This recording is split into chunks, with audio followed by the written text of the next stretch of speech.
Well, brethren, as we all know, the Day of Atonement, the core meaning of it is found in Leviticus chapter 16. And it's basically revealed through a rather unique ceremony that involves two goats. And we typically always talk about those two goats on this day, and today will be no exception. But generally speaking, there's when you get to the Lord's goat, there's wide agreement on what the meaning of it is. Not only, typically in Church of God circles, but also even if you look at most Protestant commentaries, most everybody seems to agree on what that pictures. However, when you get to the Azazel goat, there tends to be a lot of debate in regards to what that means. Now, there's two major arguments as far as what that goat pictures. Now, the standard Church of God interpretation of this is that the Azazel goat pictures the binding of Satan that takes place during the 1,000-year millennial period. Now, what you'll find typically more commonly discussed in Protestant commentaries, and even with some Church of God groups, is the idea that the Azazel goat is also a picture of Jesus Christ as well. So what we're going to do today is, look at, the Day of Atonement as a whole and what the day pictures. But we're particularly going to look at some of the arguments that are used to basically put forward this idea that the Azazel goat also pictures Christ, because again, that's a common argument that's addressed on when this day comes up. So if you'd like a title for this sermon, it's the sin offering and the live goat. Again, the sin offering and the live goat. Because we'll see as we go through this sermon that those are other additional titles of how these goats are distinguished one from the other. I think we're all familiar with we're referring to the Lord's goat and the Azazel goat, but the sin offering and the live goat is another way that they're distinguished one from the other. So to begin looking at the subject, turn over to Leviticus chapter 23. This is typically where we oftentimes start Holy Day sermons, and today is no exception. It's Leviticus chapter 23. We'll start reading here in verse 26. It says, "And Jehovah spoke to Moses, saying, Also the 10th day of the 7th month shall be the Day of Atonement. It shall be a holy convocation for you, and you shall afflict your souls, an offering made by fire to Jehovah. And you shall do no work on the same day, for it is the Day of Atonement, to make atonement for you before Jehovah your God. For any person who does not afflicted of soul on that day shall be cut off from his people. And any person who does any work on that same day, that person I will destroy from among his people. And you shall do no manner of work. It shall be a statute forever throughout your generations in all your dwellings. And it shall be a Sabbath of solemn rest, and you shall afflict your souls on the 9th day of the month at evening. And from evening to evening you shall celebrate your Sabbath." So see, it clearly tells us here that this is a solemn Sabbath to keep, but it tells us two major things. One, you do no work on this day. It's a solemn Sabbath, and you afflict your souls.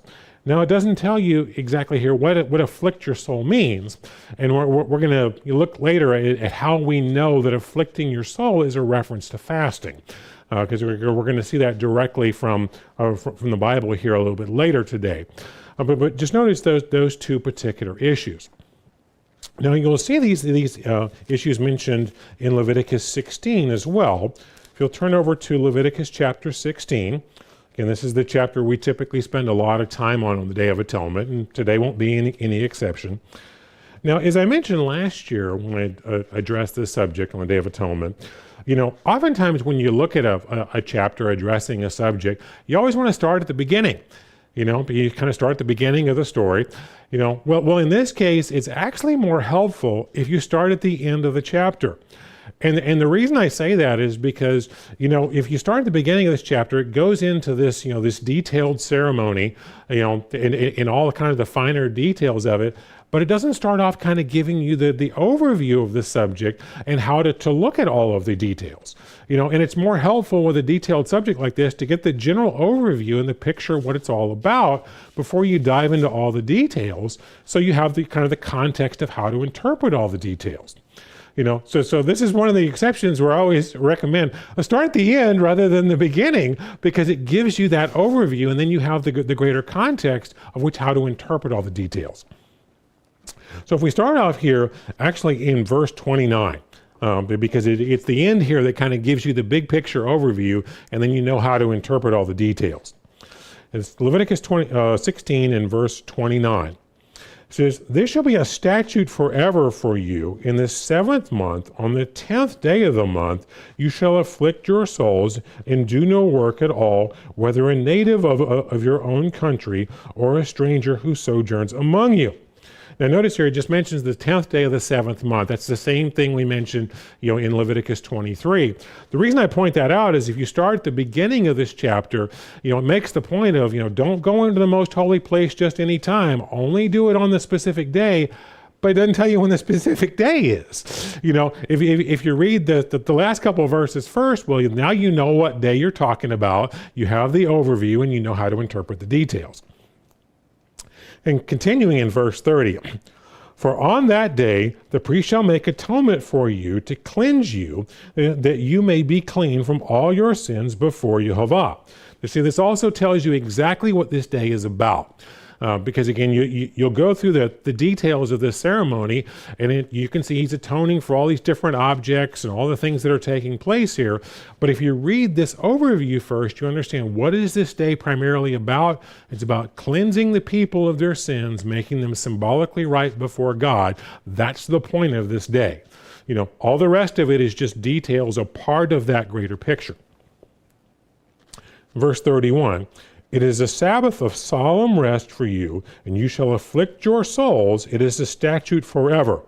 And the priest who is anointed and consecrated to minister as the priest of his father's place shall make atonement, and shall put on the linen clothes, the holy garments. And he shall make atonement for the holy sanctuary, and he shall make atonement for the tabernacle of meeting and for the altar, and he shall make atonement for the priests and for all of the people of the congregation."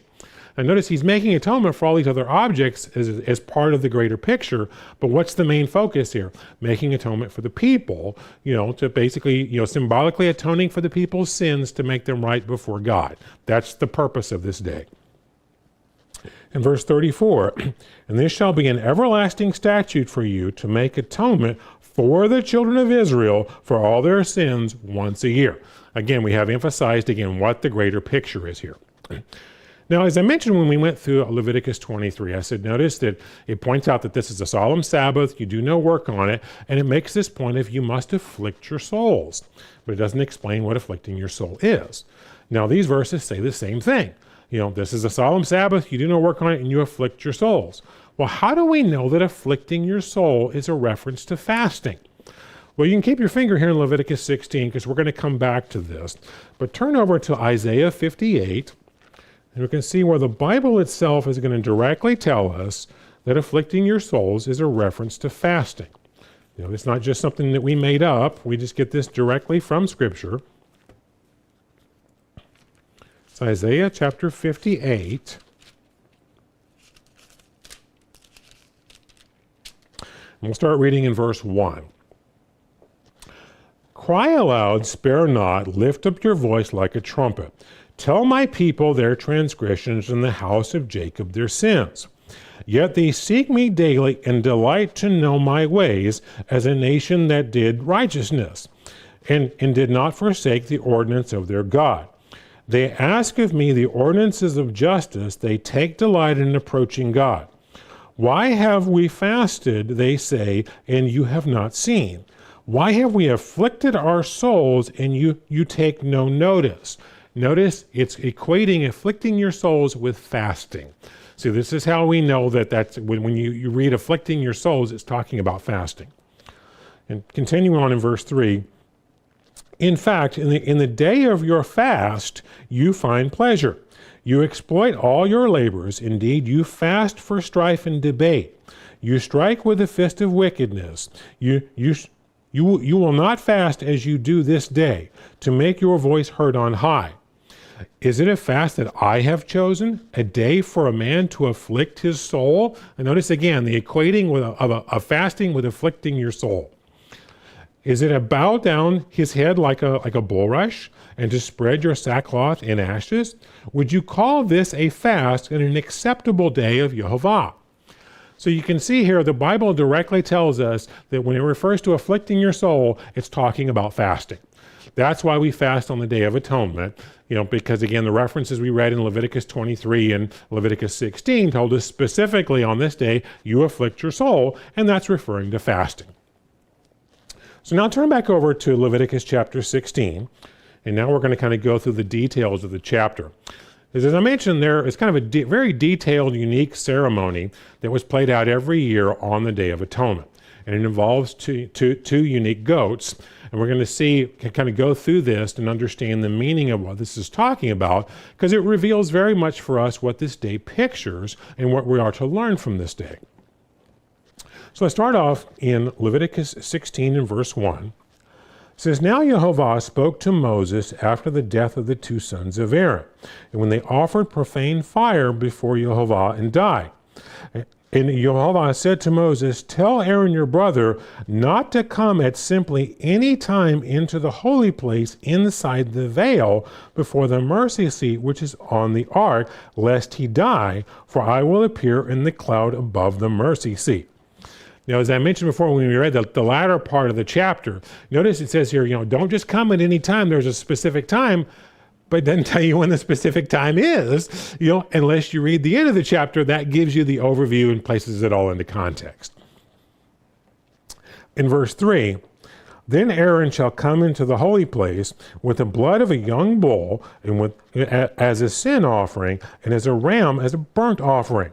And he shall put the holy linen tunic and the linen trousers on his body, and he shall be girded with a linen shast, and with a linen turban he shall be attired. These are holy garments. Therefore he shall wash his body in water and put them on.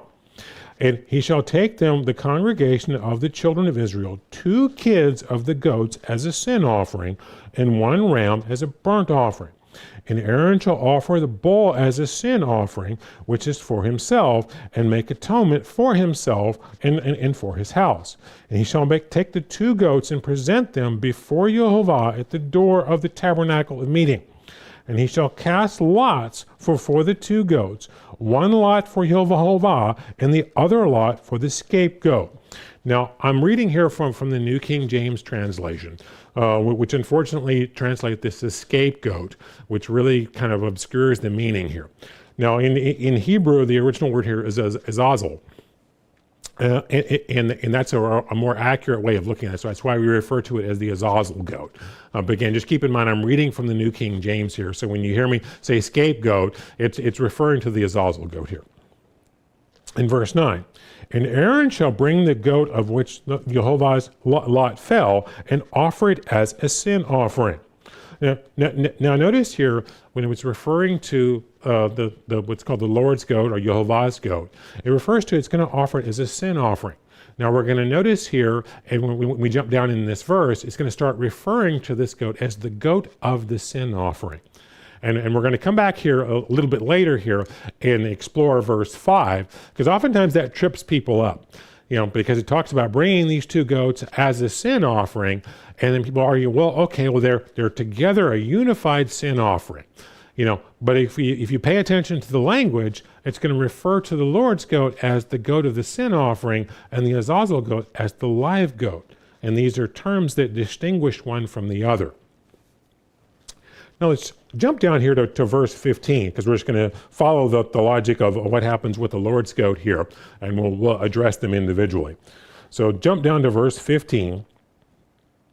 And then he shall kill the goat of the sin offering. Notice that's a unique descriptor that describes the Lord's goat as the goat of the sin offering, which is for the people. Bring its blood inside the veil to do with that blood as he did with the blood of the bull, and sprinkle it on the mercy seat and before the mercy seat.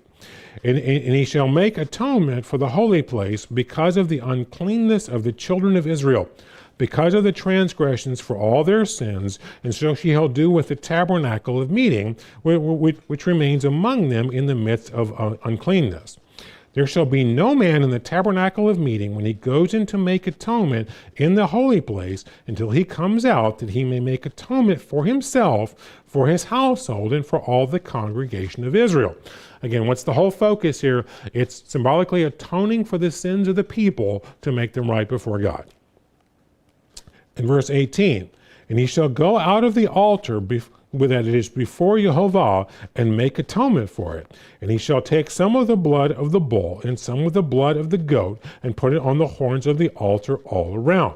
And he shall sprinkle some of the blood on it with his finger 7 times, cleanse it and sanctify it from the uncleanness of the children of Israel. Now, as I mentioned before, when it comes to the meaning of the Lord's goat here, there's wide agreement, not only among Church of God circles, but even, again, if you look in most Protestant commentaries, most everybody gets this one right. And the reason being is because the Bible just directly tells us exactly what's pictured here. We really don't have to guess or speculate at all. All we have to do is turn to Hebrews chapter 9 and just read it right off the page. So let's turn over to Hebrews chapter 9.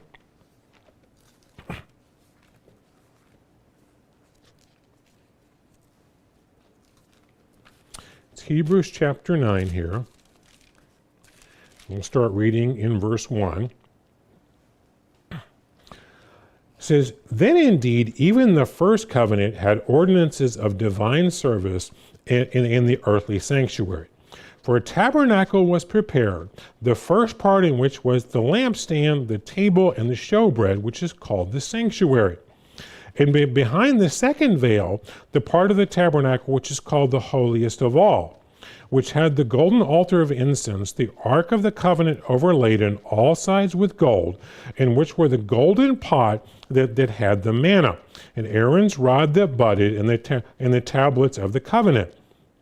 And above it were the cherubim of glory overshadowing the mercy seat.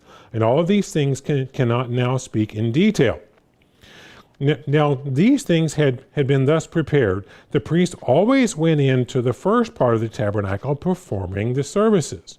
But into the second part, the high priest went alone once a year, not without blood, in which he offered for himself and for the people's sins committed in ignorance.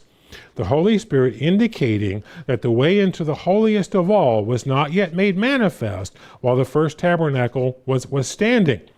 Now notice it mentions specifically the one day of the year when they could go into the most holy place. We're obviously talking about the Day of Atonement, because as we've already read, that's the only time that you could actually do this. So we're obviously addressing the context of the Day of Atonement. In verse 9, it was symbolic for the present time in which both gifts and sacrifices are offered, which cannot make him who performed the service perfect in regard to the conscience, concerned only with food and drinks and various washings and fleshly ordinances opposed until the time of Reformation. But now, as we read through verse 11, verse 15, it's going to directly tell us what all of this pictured. But Christ came as high priest of the good things to come, with a greater and more perfect tabernacle, not made with hands, that is not of this creation, not with the blood of goats and calves, but with his own blood he entered the most holy place once for all, having obtained eternal redemption. For it is the blood of bulls and goats and the ashes of a heifer, sprinkling the unclean, sanctifies for the purifying of the flesh. How much more shall the blood of Christ, who through the eternal Spirit offered himself without spot to God, purge our conscience from dead works to serve the living God? And for this reason, he is the mediator of the new covenant by means of death for the redemption of the transgressions under the first covenant, for those who were called may receive the promise of eternal inheritance. So see, just reading this, we now know what's pictured in this ceremony. With the high priest is picturing the role of Jesus Christ, but so is also the Lord's goat. And it's telling you that basically what it's playing out here is a very literal depiction of what took place when Christ fulfilled the wave sheet. where he's actually going before the throne of God the Father, as the sacrifice. He's our high priest. He's also our atoning sacrifice. And he goes and presents himself before the Father, to atone for the sins of mankind, to enable us the opportunity for salvation. Now, and I'll only briefly address this because I covered this in more detail last year when I addressed the Day of Atonement. As I mentioned, Passover and the wave sheaf, basically picture the same meaning, but specifically for the first fruits. And the Day of Atonement addresses this for the rest of mankind. Now, Christ, died once for all. He only had to do this one time, for all of mankind, but it's a question of when it's applied. Because the first fruits are offered salvation at this time, whereas the rest of mankind, well, they don't get offered, their chance of salvation until after Christ returns. That's something that happens in the future. That's why this is pictured twice throughout God's holy day plan. But again, if we look at this, now we understand what's pictured by the high priest at this time and what's pictured by the Lord's goat. But what we don't have here is the Azazel goat. What is that picture? Because see, there's not a Hebrews 9 that explains to us what the Azazel goat pictures. That's why there's a lot of debate about this subject. Because there's not a chapter we can just turn to and read right off the page and go, there's the answer. It's real straightforward. It's real easy. So let's take a look now at the Azazel goat. Start kind of looking at this subject in more detail. So turn back over to Leviticus chapter 16.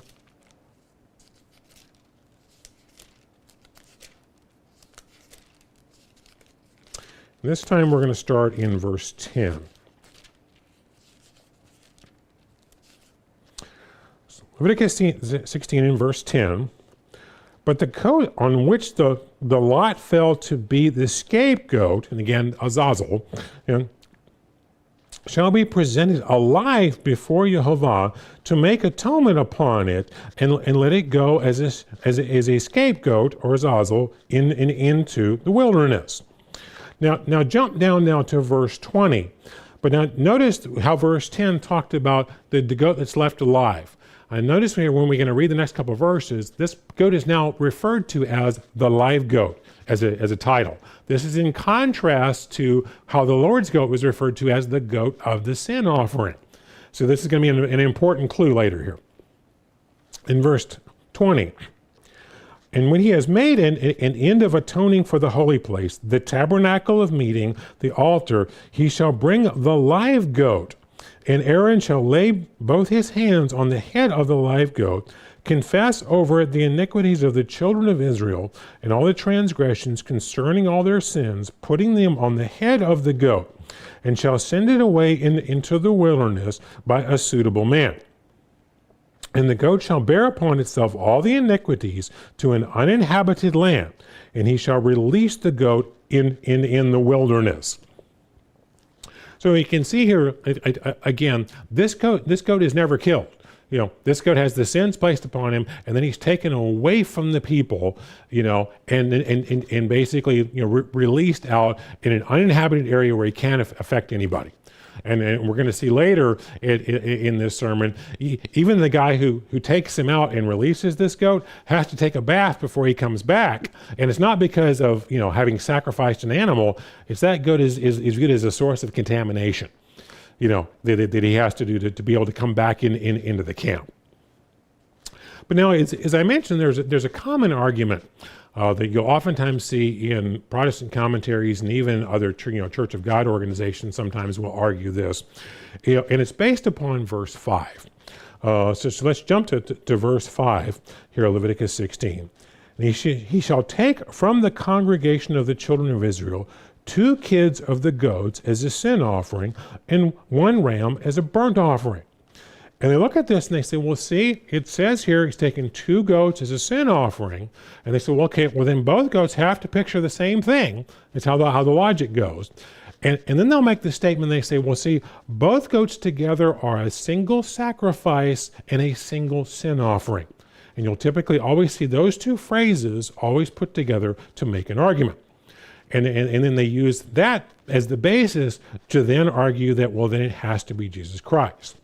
Now what I want you to see is, just by biblical definition, both of these statements are 100% false.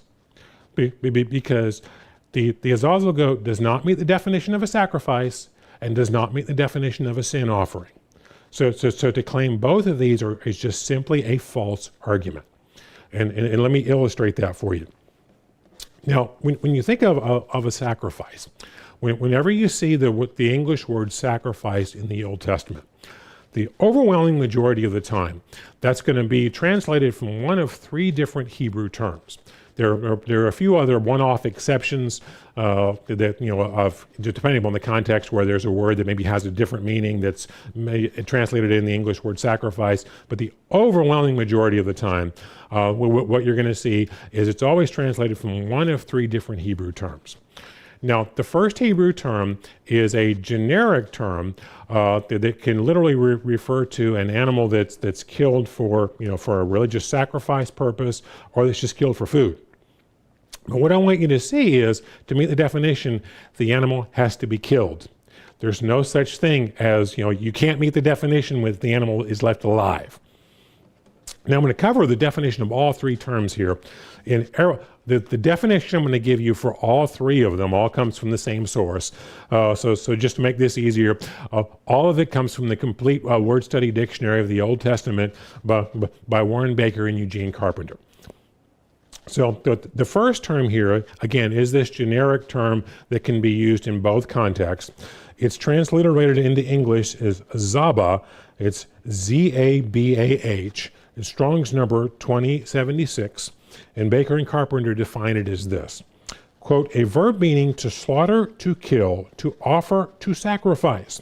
The word is used in its broadest sense to indicate the slaughtering of various animals. It indicates the slaughter of animals for food or for sacrifice with strong political implications. Now, the biggest point I want you to see in all of this is the animal has to be killed. There's no such thing as calling an animal a sacrifice and it remains alive. Now, there's two other terms here that are also used in Hebrew to refer to sacrifices. And basically what they're used to do is to distinguish between, sacrifices that are just completely burnt offerings that are just offered to God. Because, if you study the sacrifices in Leviticus, you'll find there are some sacrifices, particularly the burnt offering, where, no one can consume any part of it. The animal is just completely burned and offered as, it's a sweet savor. I think it's referred to, the smoke up to God. Whereas other sacrifices, parts of it are maybe burned, other parts may be eaten, maybe by the priesthood or by the person who offered it, or maybe both. There's various details here, but these terms are used to distinguish between these two. Between that which is just offered as a burnt offering and what can be eaten by humans. Now, the second term is translated into English as olah. It's O-L-A-H. Is Strong's number 5930. And again, the definition I'm using comes from Baker and Carpenter. It says, a feminine noun meaning a whole burnt offering, at which that which goes up. The primary discussion of this offering is found in Leviticus 1. The noun is a feminine participle form of the verb meaning to go up, to ascend. The offering was voluntary. The Israelites understood the animal or fowl was being sacrificed as a gift to God, and thus ascending to God as smoke from the altar, hence its name. The sacrifice was a pleasing odor acceptable to the Lord. So again, that's the second term I mentioned. Now let me read you the definition of the third term. And again, this is used basically to refer to sacrifices where it's not just completely burned or part of it can be consumed, by human beings. But again, notice the fact that every single definition, you got to kill the animal.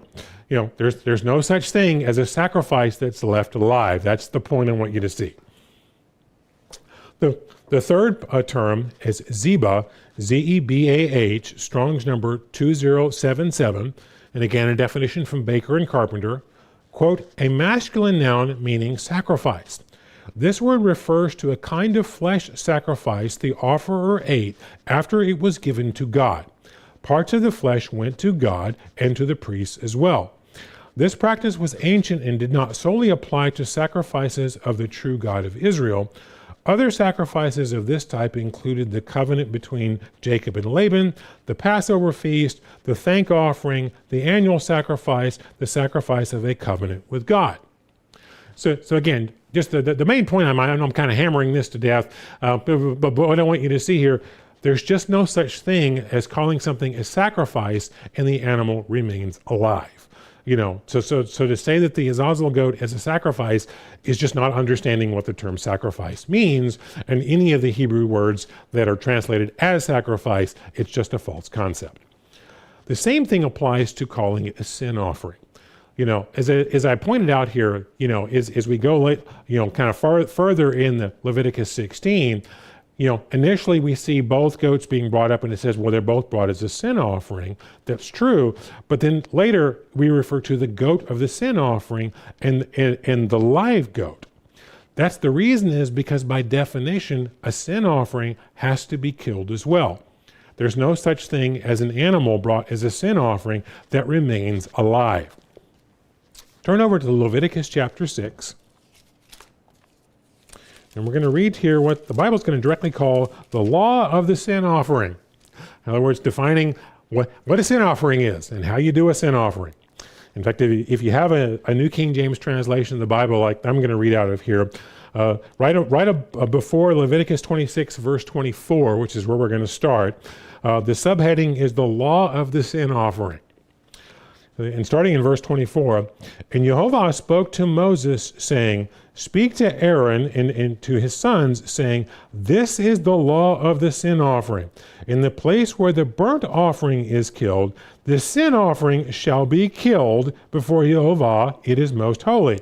Notice, an animal that's a sin offering, you kill it. You don't leave it alive. In verse 26, the priest who offers it for sin shall eat it. In a holy place it shall be eaten in the court of the tabernacle of meeting. Everyone who touches its flesh must be holy. And when its blood is sprinkled on any garment, you shall wash that on which it was sprinkled, for it is a holy place. But the earthen vessel in which it is boiled shall be broken. And if it is boiled in a bronze pot, it shall be both scoured and rinsed in water.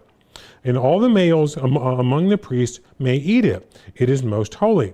But no sin offering from which any of the blood is brought into the tabernacle of meeting to make atonement in it, the holy place shall be eaten. It will be burned in the fire. So again, notice a sacrifice and a sin offering both have to be killed. So then why then does verse 5 refer to bring both goats together as for a sin offering? Well, just think about it in context. Yes, both these goats are being brought up to the priest here, again, for the purpose of a sin offering, because one of them's going to be a sin offering. But at that point in the story, he hasn't cast the lots yet to determine which goat is the goat of the sin offering and which one's going to be the live goat.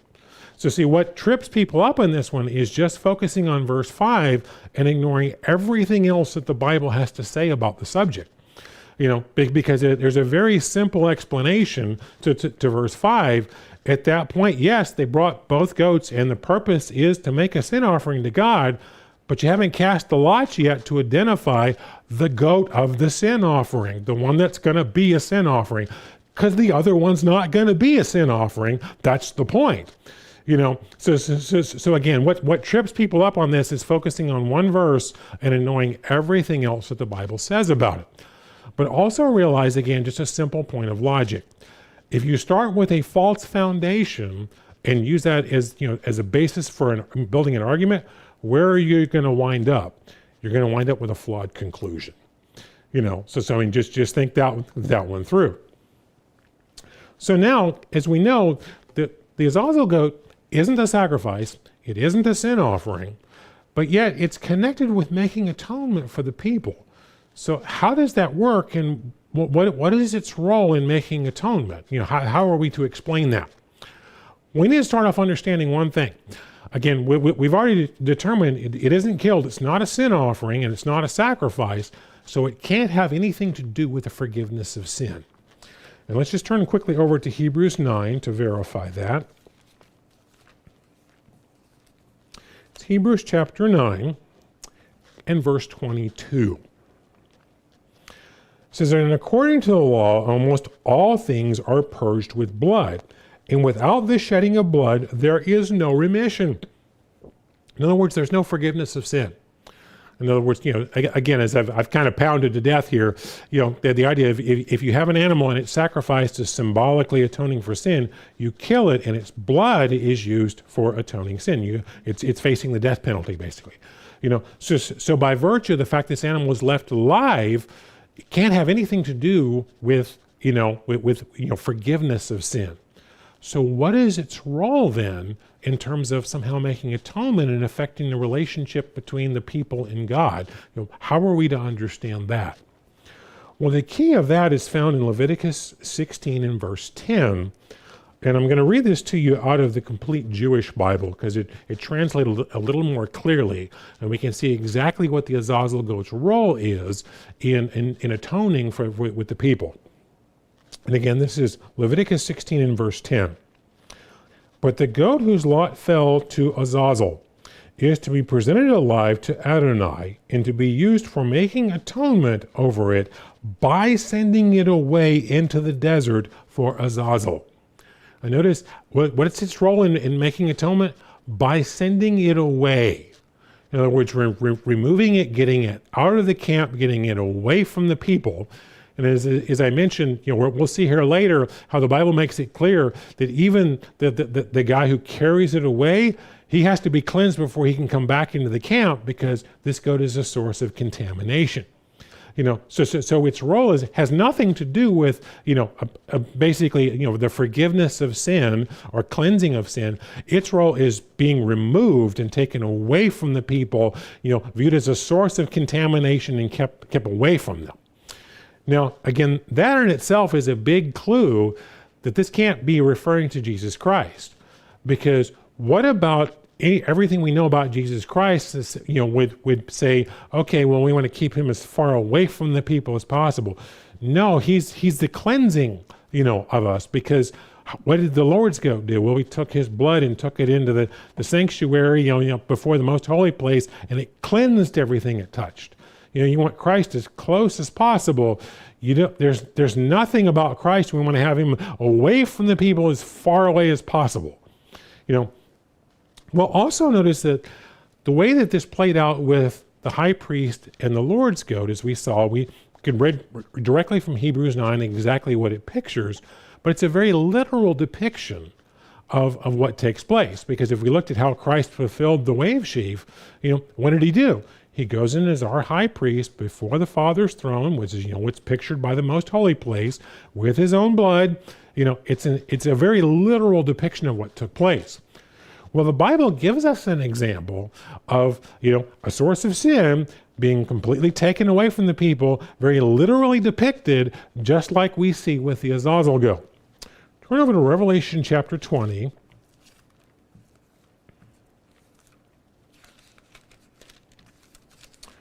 Revelation chapter 20 and verse 1. Then I saw an angel coming down from heaven, having the key of the bottomless pit and a great chain in his hand. And he laid hold of the dragon, that serpent of old, who is the devil and Satan, and bound him for 1,000 years. And he cast him into the bottomless pit and shut him up and set a seal on him, so that he should deceive the nations no more till the 1,000 years were finished. But after these things, he must be released for a little while. So see here, we have the future binding of Satan that takes place during the millennial period. Well, again, this matches, if we look at it just from a literal depiction standpoint, here we have Satan being taken away and bound away from the people, having no impact, and not able to affect them. Well, that matches, symbolically what we see with the Azazel goat, because what happens? Well, he's taken away by a fit man, away from the camp, away from the people, where he can't have any interaction with the people. So we see that literal depiction tends to match. Okay, well, again, how would this make a role in atoning with the people? How would this affect the relationship, between God and his people? We just have to understand Satan's role, because He is the originator of sin. He's the one who's deceived all of mankind. And it's his influence and the influence of the demons that make, our whole battle a spiritual battle. It's the one that sets us up as human beings for failure, because we're not fighting against flesh and blood. We're fighting a spiritual battle against a spiritual enemy. So turn over to John chapter 8.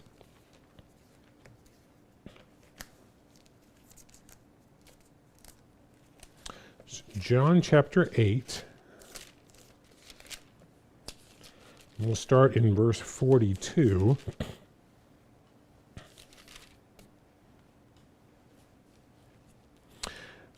And Jesus said to them, "If God were your Father, you would love me, for I proceeded forth and came from God, nor have I of myself, but he sent me. Why do you not understand my speech? Because you are not able to listen to my word.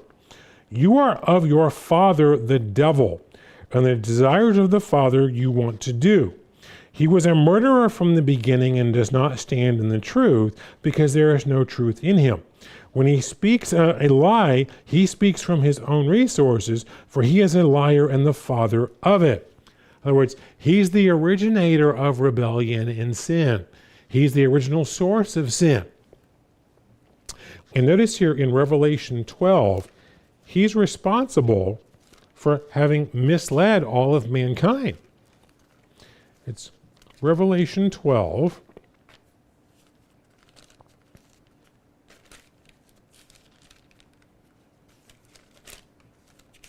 And we'll start in verse 7.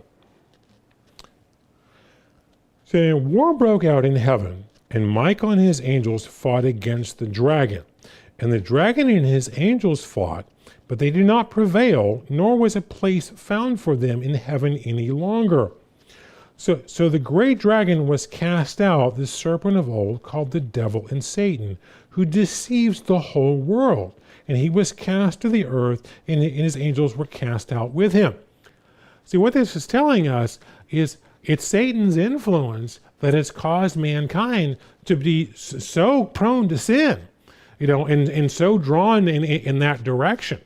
So you can see removing that source, that would have a major impact on the relationship between God and mankind. Because that's just the magnet that just naturally wants to pull us in the wrong direction, towards self-destruction. It's that spiritual influence. Because that is what has blinded us, and has blinded mankind from being able to see the truth. And we can see this over in 2 Corinthians 4.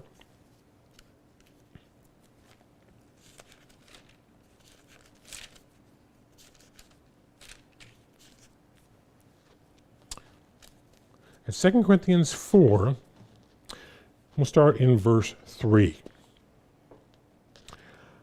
"But even if our gospel is veiled, it is veiled to those who are perishing, whose minds the God of this age has blinded, who do not believe, lest the light of the gospel of the glory of Christ, who is the image of God, should shine upon them."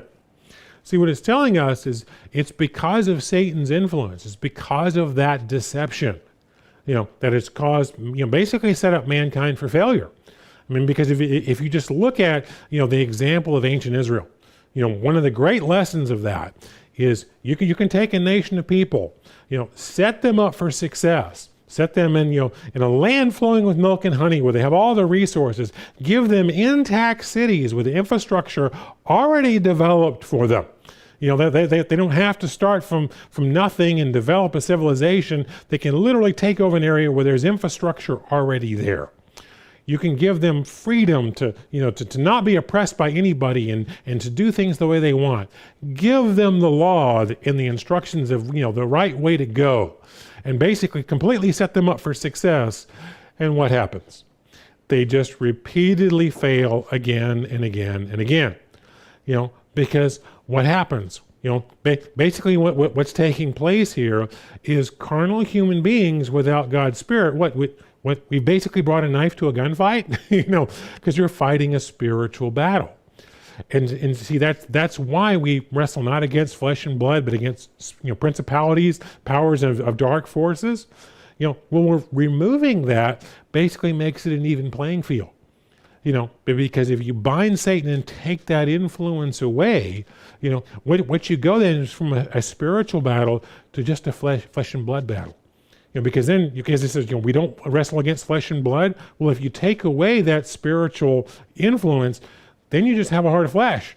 Now it's just a fleshly battle, and you're just having to overcome again just your own natural tendencies, and you're not fighting that spiritual deception, because you have to understand a lot of what atoning is about is not just again the forgiveness of sin. That's certainly a big part of atonement, but it's also about the reconcile of relationship. And we have to understand the whole role that sin itself plays in separating our relationship with God. Because again, removing a Satan has nothing to do with forgiveness of sin, but removing that influence and the source of sin just naturally by itself takes away a lot of the separation naturally between us and God, because that influence to want to constantly sin is removed. Notice this in Isaiah 59.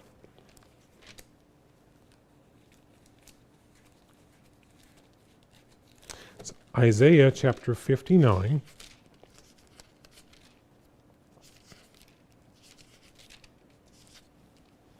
And we'll start reading in verse 1. Behold, Jehovah's hand is not shortened, that it cannot save, nor his ear heavy, that it cannot hear. But your iniquities have separated you from your God, and your sins have hidden his face from you, so that he will not hear. Your hands are defiled with blood, and your fingers with iniquity, and your lips have spoken lies, and your tongue has muttered perversity. So if you think about this, just removing the influence of Satan all by itself will make a huge impact, certainly on a physical level, of reconciling the relationship between God and man. Because again, we're not so naturally then pulled to constantly want to sin and constantly go in the other direction, because you don't have that constant spiritual force wanting to pull you towards rebellion and sin. Then it's just a physical battle. Again, now it's just a physical thing, and it's not we're wrestling against flesh and blood. It's just a heart of flesh, that you're dealing with and trying to overcome. Well, now there's another argument I'd like to address that is very often comes up with the whole subject of if you try to mention to people that that the Azazel goat is a picture of Satan and Satan being bound. There's an objection that comes up quite often with this, and people say, well, you can't have anything in a festival of God that would picture Satan. And people just take great offense to that and say, that just can't be. There's no way that something, that's fundamental to a holy day could have anything to do with Satan, and just reject that whole concept. Well, let's take a closer look at that idea. Now, again, I'll only briefly mention this, because I built the foundation for this in my sermon for atonement last year. But I spent a good bit of time last year developing the direct connection between Passover and the wave sheaf offering, and what it pictures, and what we see, what we read directly in Hebrews 9, is pictured by the atonement ceremony. And that the meaning here is, very much parallel, because, Passover and the wave sheaf, again, is about the sacrifice of Christ and Christ going before the Father to atone for the sins of mankind. It's very fundamental to the meaning of it. Well, what do we read in Hebrews 9 about the Day of Atonement? The exact same thing. So obviously what you've got here is Passover and the wave sheaf referring to the first fruits, atonement referring to the rest of mankind. And again, just in terms of developing that in detail, I'll refer you to last year's atonement sermon.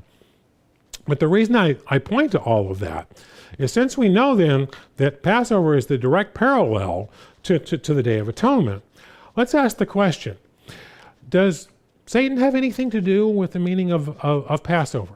In other words, does that have anything to do directly in its meaning with protecting people from the influence of Satan? Could that be built into the meaning of Passover? Just hear me out on this one. Turn over to Exodus chapter 12. Let's explore this concept, because I think you might find something surprising here that you've not noticed in the past. It's Exodus chapter 12. And we'll start reading here in verse 21. Then Moses called for all of the elders of Israel and said to them, pick out and take lambs for yourselves according to the families and kill the Passover. And now you notice the word lamb there in the New King James is in italics because it's not in the original. Because the word Passover, which comes from the Hebrew word Pesach, it's P-E-S-A-C-H, refers to a sacrifice. You don't need it. Passover means the lamb. It means a sacrifice. You actually don't need the word lamb added. In verse 22, and you shall take a bunch of hyssop, dip it in the blood as it is in the basin, and strike the lintel and the doorpost with the blood that is in the basin. And none of you shall go out of the door of his house until morning. For Jehovah will pass through and strike the Egyptians when he sees the blood on the lintel on the doorpost, and Jehovah will pass over the door and not allow the destroyer to come into your houses to strike you. And you shall observe this thing as an ordinance for you and your sons forever.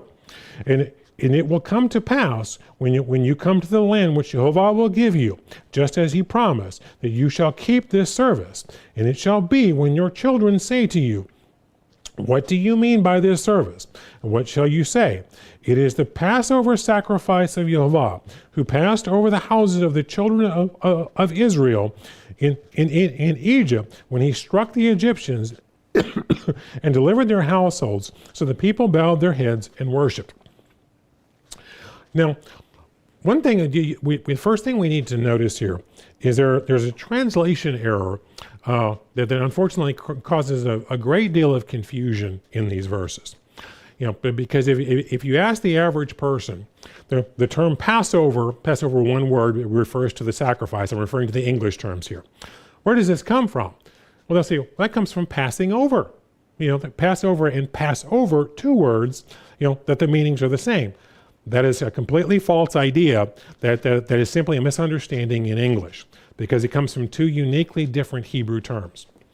In fact, the Hebrew term here that's translated into English as Passover, two words, is Pasach. It's P-A-S-A-C-H. Whereas the term that refers to the Passover sacrifice is Pesach, P-E-S-A-C-H. So it's, the one has an E, one has an A, so it's one letter difference, but the meanings are quite different. Now, the word Pasach, P-A-S-A-C-H, that's translated as Passover in English, is two words. Now, it can mean to leap over or jump over, but unfortunately, they translated it like that here in these verses, because it can also mean to spare or to protect. Now I want you to notice the context and logically think this through. Now let's read verse 23 and just logically think about this. For Jehovah will pass through to strike the Egyptians, and when he sees the blood on the lintel and on the doorpost, Jehovah will pass over towards, that's Pasach, P-A-S-A-C-H in Hebrew. He will pass over the door and not allow the destroyer to come into the houses to strike you. Now, pay attention to the fact of who is it that's actually going to carry out the striking of the firstborn. It's the destroyer. Now, we're going to read from the Bible later who the Bible itself refers to as the destroyer. Who does it identify as that? That's who actually kills the firstborn. Now logically think through what's described here.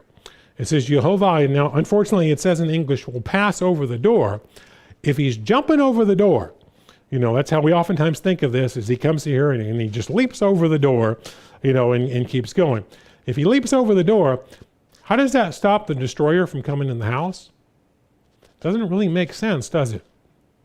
If we understand that the word can mean to spare or to protect, if he's protecting the door or sparing them, he's barring the door and he's not allowing the destroyer to come in to kill any of the firstborn in the houses that have the blood on them. Now, to show you how that this can actually be translated in that means, I'm going to give you an example from Isaiah 31 in verse 5. And this, I'm specifically going to read this from the New Revised Standard Version of the Bible, because it translates this a little clearer. I want you to notice the whole context here is not about jumping over, it's about sparing and protecting. It's Isaiah 31 in verse 5, and again from the New Revised Standard Version. It says, quote, "Like birds hovering overhead, so Jehovah of hosts will protect Jerusalem. He will protect and deliver it. He will spare it and rescue it." Now, if you look this up in an interlinear, what you're going to see here is the word spare here in English is translated from the Hebrew word pasach, P-A-S-A-C-H. It's the same Hebrew word that we see in Exodus 12 as Passover, two words that we oftentimes think of as jumping over. But notice, the meaning of jumping over makes no sense in this verse. He's not talking about jumping over Jerusalem. He's talking about sparing and protecting it. So you understand what's happening here in Exodus 12, he's not jumping over the door. He's sparing and protecting. He's barring the door and not allowing the destroyer to come in and kill the firstborn. So we get an accurate picture of that. So again, unfortunately, oftentimes people get confused when they see the English terms here of Passover, one word which refers to the sacrifice, and then Passover, again, an unfortunate English translation, and we think, well, Passover, the sacrifice, comes from passing over. No, it does not. That is just a fallacious argument that unfortunately caused confusion because of a poor English translation. Because he's not jumping over the door. He's barring and protecting the door. He's stopping the destroyer from coming in. Now let's pay attention. Who does the Bible identify as the destroyer? Turn over to Revelation chapter 9.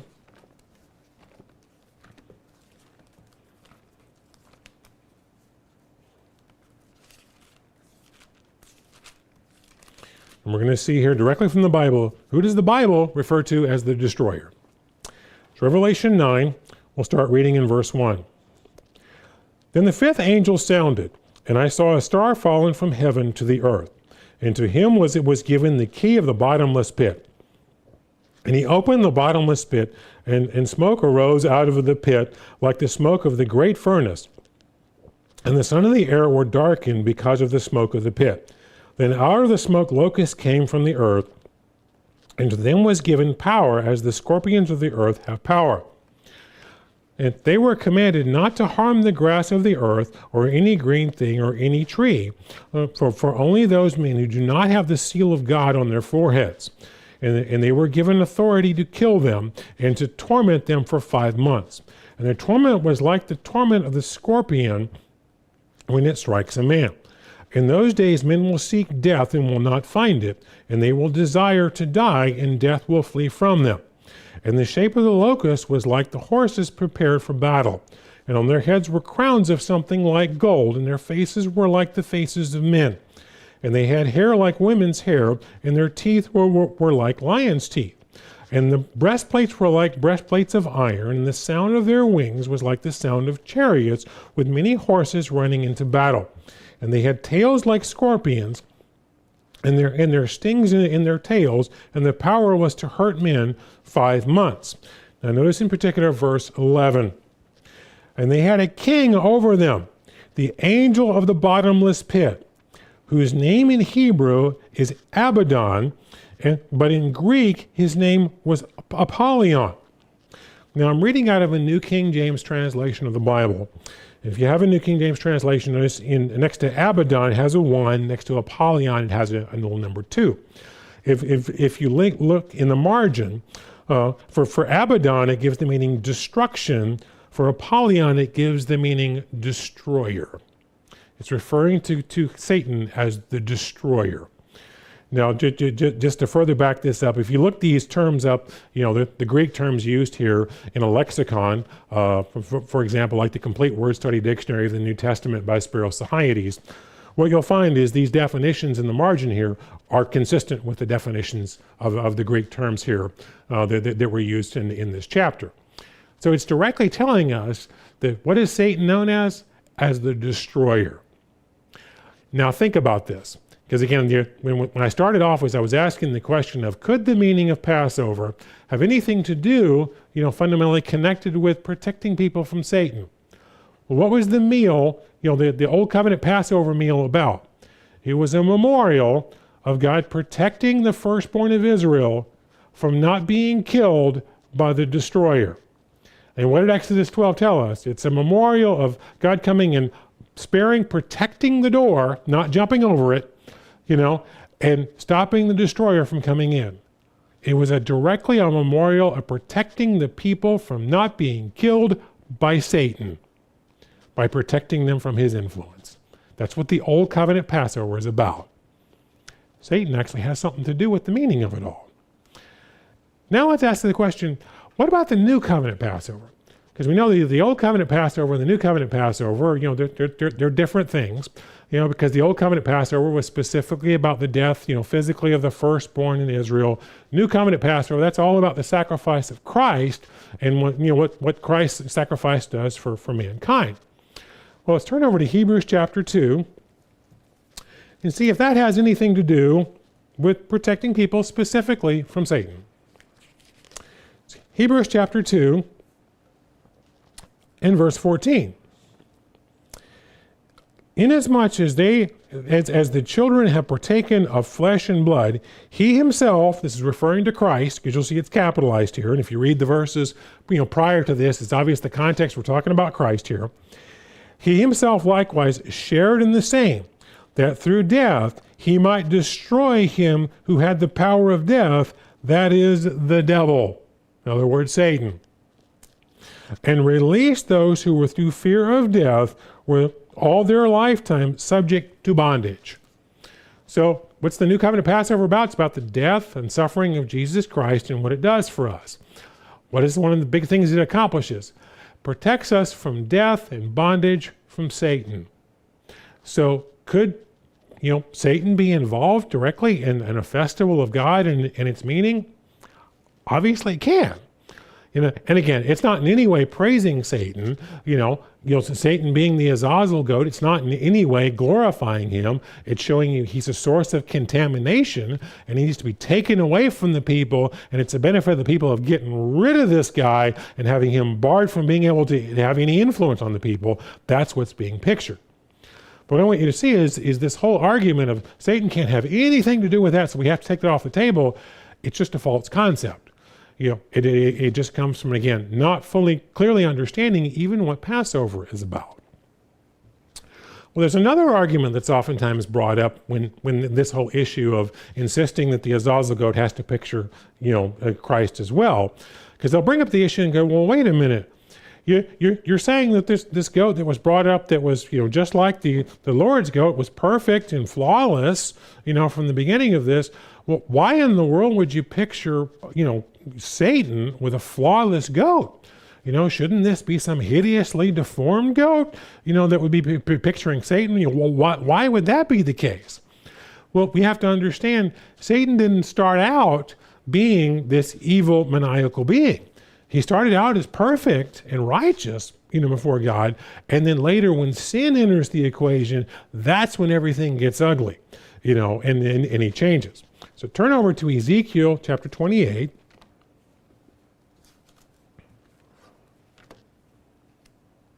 It's Ezekiel chapter 28.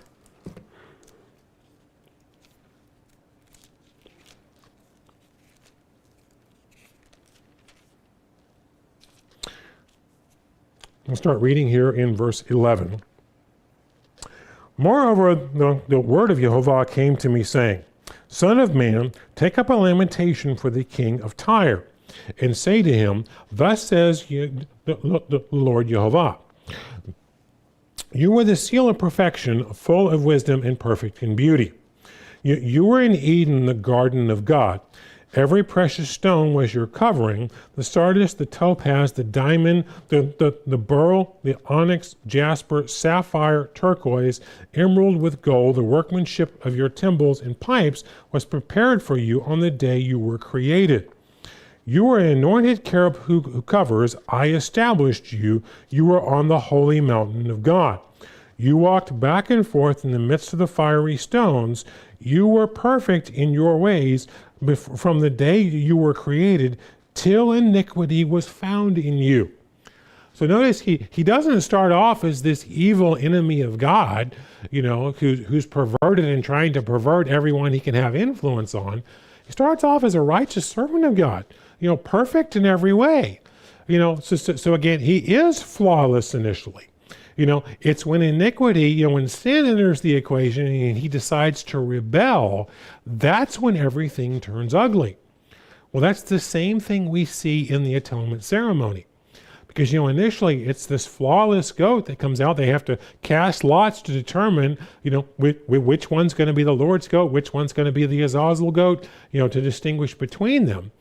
But realize, with the Lord's goat, he's killed, and then his blood is a source of purification. It's brought into the most holy place. It cleanses everything it touches. We see the exact opposite with the Azazel goat. But because, yes, he's flawless initially, then the high priest lays hands upon him, places the sins upon him. Now he's a source of contamination. So turn back over to Leviticus 26, or actually Leviticus 16, and verse 26.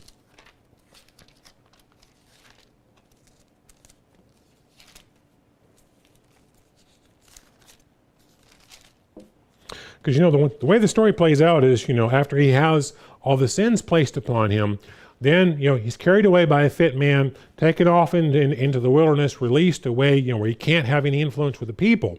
But notice, he's not killed, he's not sacrificed. So it's not like the guy that took him out has now got, blood and body fluids and everything on him and needs to take a bath to be cleansed from all of this. No, he just walked the animal out, released him and came back. He doesn't have reason to have gotten, defiled by any of this, but yet he has to be cleansed to come back because he's been around a source of contamination. Verse 26, and he who released the goat as the scapegoat shall wash his clothes and bathe his body in water, and afterwards he may come into the camp. In other words, he's not allowed to come back until he's cleansed from having been around this goat that all the sins have been placed upon. Because again, he's not washing because he got dirty sacrificing an animal. It's symbolically telling us he's been around a source of contamination, as to why he has to be clean. And see, that's why, if you understand this whole picture, you understand why then the Azazel goat starts off being, again, flawless, because Satan originally was. When he was initially created, he wasn't an evil, rebellious being, but later he becomes the source of sin, and then tries to deceive all of mankind. Well, that's why it's pictured the way it is. Because then after the sins are placed upon him, then, anyone just being around him now needs to take a bath because they've been defiled by being in his presence. So once you understand all of the details of this ceremony, you can see it perfectly pictures, what it's symbolizing. Because the answer to this is very clear. It's what the Church of God has always taught. The Lord's goat and the high priest, again, it's clearly explained in Hebrews chapter 9. It's both are picturing Jesus Christ and the role that he plays. The Azazel goat is picturing the binding of Satan. So brethren, as we continue to keep this day of atonement, we can look forward now to the wonderful meaning of this day. It shows us the time that Satan will be bound and taken away from all of mankind and his influence removed. But again, he's not killed because we know after the millennium what happens. He's released again because mankind has to deal with his temptation, to receive salvation. But it also tells us the wonderful future to look forward when the sacrifice of Christ can be applied to all of mankind, and all of mankind can have their opportunity to receive salvation.